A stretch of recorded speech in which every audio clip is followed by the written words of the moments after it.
Sugar often finds itself at the center of heated debates about health, with many people wondering whether consuming unhealthy sugars can directly cause cancer.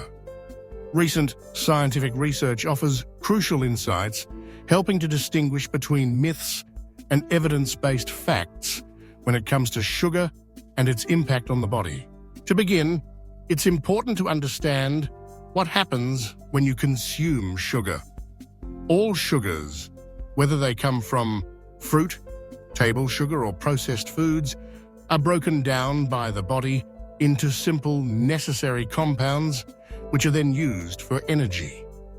While natural sugars found in whole fruits and vegetables are paired with fiber, vitamins, and minerals, and are necessary for your body's every function, the unhealthy sugars, such as those found in soft drinks, candies, and baked goods, are often consumed in much higher quantities and without these beneficial nutrients. The main health risks associated with excessive sugar consumption are well documented.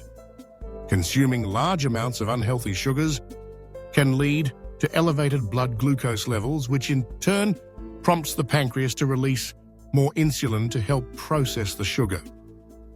Over time, this can lead to insulin resistance, a key factor in the development of type 2 diabetes. High sugar intake is also linked to metabolic syndrome, weight gain, and increased risk of heart disease and high blood pressure.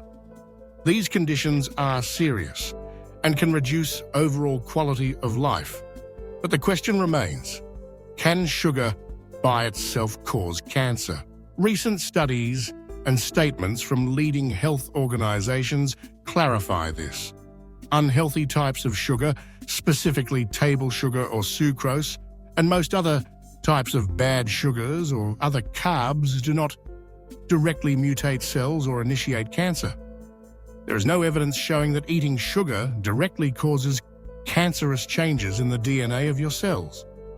The National Cancer Institute and other authoritative bodies confirm that sugar is not a carcinogen, meaning it doesn't trigger the genetic mutations that lead to cancer.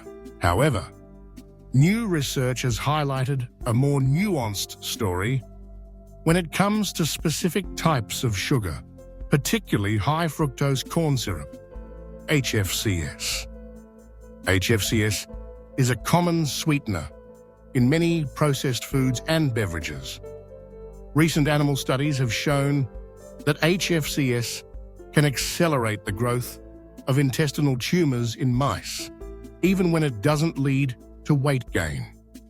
This suggests that HFCS might influence cancer progression through unique metabolic pathways beyond the general risks associated with obesity or excess calorie intake. For example, a 2024 study published in Nature found that high fructose intake increased the survival of intestinal cells and promoted larger tumors in mice, underscoring the specific risks associated with fructose-rich diets. Despite these findings, it's important to note that the risk is not about sugar directly turning healthy cells into cancer cells. Instead, the danger lies in how chronic high sugar intake can disrupt normal metabolic processes. Long-term overconsumption, especially of added and ultra-processed sugars, leads to obesity, high blood pressure, and insulin resistance.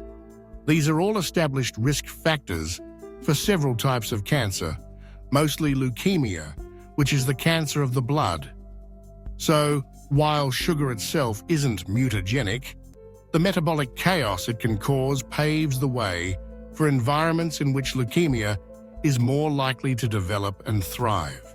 Responding to growing health concerns, food and beverage companies are shifting away from high fructose corn syrup and ultra-processed ingredients. For example, Coca-Cola recently announced a cane sugar-sweetened version of its classic beverage, reflecting consumer demand for more natural alternatives. Yet, it's crucial to recognize that cane sugar while perceived as more natural, still poses the same metabolic risks if consumed in excess. In summary, while unhealthy sugars do not directly cause cancer by mutating cells, their excessive consumption creates conditions that can increase the risk of leukemia indirectly. Moderation and mindful eating are essential.